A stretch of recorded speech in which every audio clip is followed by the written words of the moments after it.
What's up, snake fans? Dave Palumbo here for Muscle Serpents Daily. I'm actually wearing a Palumbo's Pythons and Boa shirt that you can get below in our Teespring store, among other stuff we got there. We got some Muscle Serpents University shirts as well, but today it's Friday and I have to teach a course tomorrow. So I got to give you one more video before the end of the week. It's been a crazy week. I actually made a really interesting purchase that in another week or so, I'm going to show you what I got, but it's exciting. It involves arboreal things. I'll give you that little hint. But we're not going to get to that now. For today, we're going to look at some super cool grow-up females that I have, ball pythons, that are actually maybe on the verge of being able to breed this year. And they weigh enough, but I'm, once again, they're at that cool stage where I'm like, yeah, I think I could pair these. And that's kind of exciting, obviously.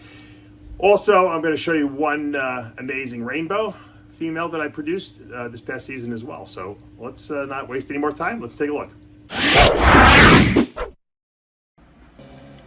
All right, I wanted to show you guys a really cool looking clown that has been changing like from month to month since I actually produced it. This is a champagne leopard clown that is also possible blade, pastel, GHI, Mojave. I know it sounds crazy, but it was really hard to tell when she was born. She had a lot of pattern when she was born, and then she lost it. Now she's getting almost like a luminescence about her. Like she's really interesting looking color, like a really golden bronze. She's got, like, you can tell this is definitely leopard, possibly blade. There's a really nice thick dorsal stripe on her. She almost looks het pied, but that, the champagnes will get that like het pied-ish look, or pied look, I should say. They get a lot of weight, and then when you start mixing other genes into them, and I produced her in last year, and she might even go this year. I'm not even sure. She's pretty beefy. She's been eating well, and look at that nice black eye she's got too. She's a really nice looking patternless, essentially, ball python.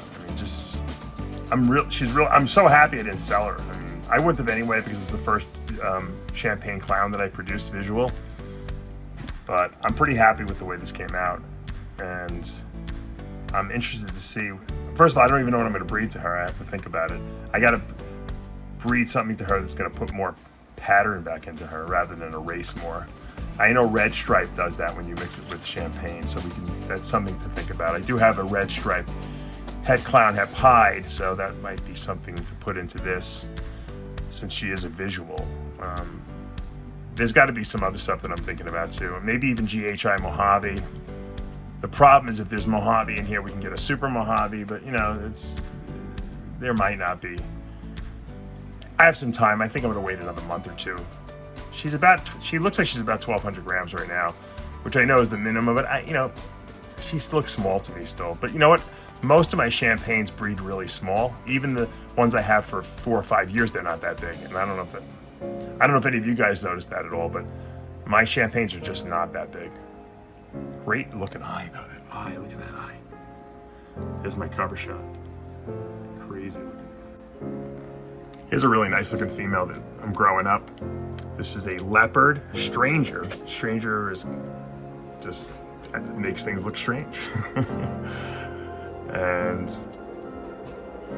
I also, I guess she is het pied, and she's 50% het clown, so some good potential here for sure. I'll have to breed her to something pied clown or something like that. Try to hit both of those. See, prove her out. Het clown. She's definitely het pied, so I haven't really. This is my first stranger that I have, and I like it. I actually like the way the leopard and stranger really interact with each other. It's kind of interesting looking, and I think she's getting better looking as she's getting older. Look at that dorsal stripe and all this weirdness here. That's your stranger. Stranger. If it wasn't for demonetization, I would put the Doors song, I'm Strange. When you're strange, dun, dun, dun, dun, dun, when you're strange. Here's another really nice hold back, grow up female. I don't think she's definitely not gonna go this year. She just doesn't have that look to me. I mean, I don't know, unless she starts really putting on some good size. This is part of my Mandarin project. This is a fire pastel Mandarin, and So nice. It almost looks Desert Ghost. It's so nice. I can't wait to get more, try to produce the super form of this. I think we're gonna see some really, really nice stuff in there. Very, very. It almost looks it looks like Desert Ghost or even hypo even. But that's what I think. Mandarin and fire will produce that effect. I've seen this happen a few times in a few of my snakes. If I told you this was a Mandarin, I bet you'd all believe me. It's not a Mandarin. This is a dinker. It was a dinker that I produced from 2 dinkers. And I have no idea what it is. I don't even know what to call it.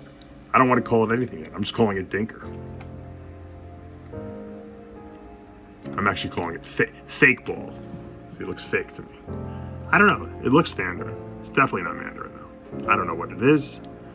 Sometimes you have to have stuff that's a mystery in your collection. But you have to track that mystery and see if you can do something with the mystery. So I'm going to see if I might breed him back to my, I was trying to think who I was going to breed to my normal female. I'm going to breed him to her. Why not? This way we'll see if it's transferable.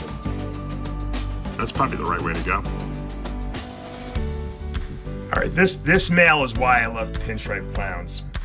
This is a banana pastel pinstripe Mojave clown, I think. It's 50% possible head to hypo there. And I'm gonna put the light in there. Let's see if we can bring it down here a little bit. This snake into adulthood. Look at those black eyes. Look how nice and clean this snake. Think about what banana does. Banana at this size as a breeder male would be speckled all over the place. The clown, the pinstripe, all cleaned all that up. And the banana, obviously is lightens things up, but it's such a nice looking, and you can see the little streaks. That's the pinstriping there. Obviously, clown kind of disassembled it a little bit, but what a nice male. And I haven't even decided what I want to breed it to. That's the funny thing. Here's a great Motley pastel het clown. Motley is that morph that creates like little circles on the dorsal end of the snake. The super Motley really is what will show you a lot of circles. This is a het form of it. I know it's het because, or it's not really het. This is the incomplete dominant single gene form. And the reason I know that is because the mother was a super Motley. Really nice. Nice.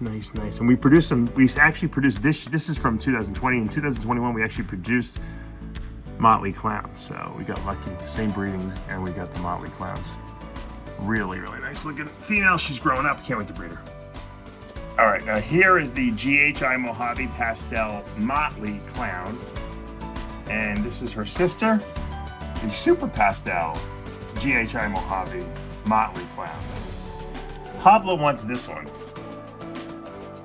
I don't care which one I get. Both of them are beautiful. I'm not sometimes a super crazy fan of Super Pastel, but in clown, I am. I love it in clown. I think it looks so wacky, and it creates so much contrast. And look at that dorsal striping in that. And that's all Motley. You can see the Motley it really redirects the pattern to the dorsal end. Way more so in the super form than in the single form. But they're both really exquisite looking in their own lights. So that I wanted to show you what the Motley clowns look like. You saw the Motley het clown over there before, which was a 2020. This is 2021, and ultimately the goal would be to make the super Motley clowns. I haven't seen one. I haven't seen one in person yet, so I don't even know if one's been made. I'm sure someone's made it probably. So there you go. Really nice. Now this is a Motley GHI clown. I think this passed. Yeah, this passed on this. This is Pastel GHI Motley clown. This is a male.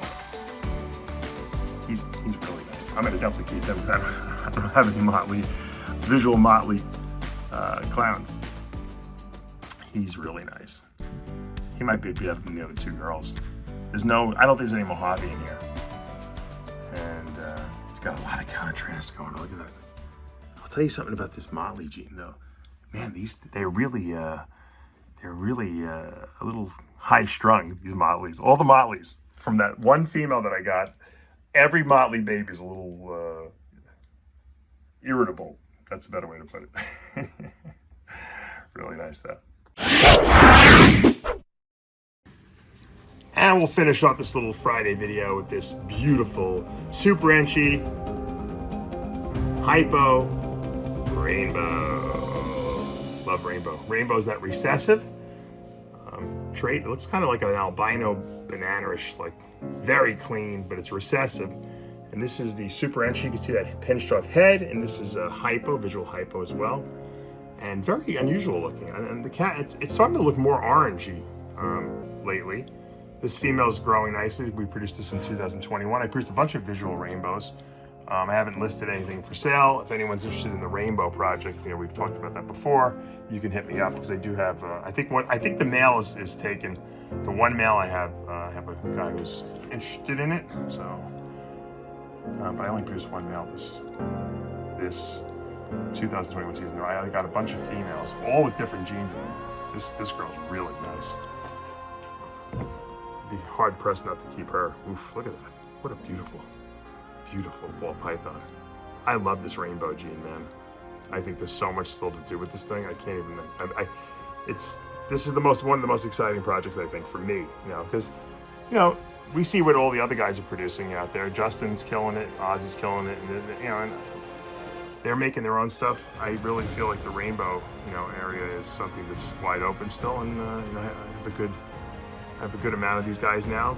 I've been breeding them for a couple of years now. This is the second year I'm producing visuals. This is just a really beautiful snake. All right, guys, that's going to do it for today. I hope you guys have had a great week and you made some great pairings. And there's so much going on. Wow, the breeding season is underway. I can't believe it. Really deep into the breeding season now. Got the boas paired up. I'm like, I say prayers every day. I come into the snake room. I know you guys do the same thing. You're like, please be locked, please be locked, please be locked. And sometimes your prayers are answered, sometimes not. And you know what? The funny thing is that locks don't even mean anything because it may or may not, result in a litter. Now, we did get lucky earlier in the week. We got that surprise clutch that I didn't expect. So that, I guess the week was a good week in the end.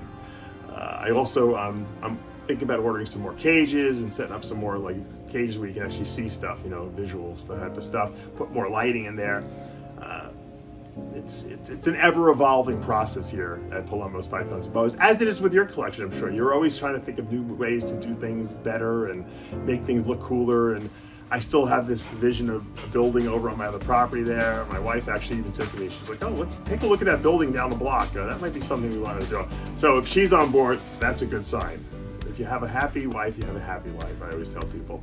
So we'll see how that goes. Hopefully you guys have some cool stuff planned for the weekend. Like I said, I have a boring weekend. I'm just going to be doing teaching a course.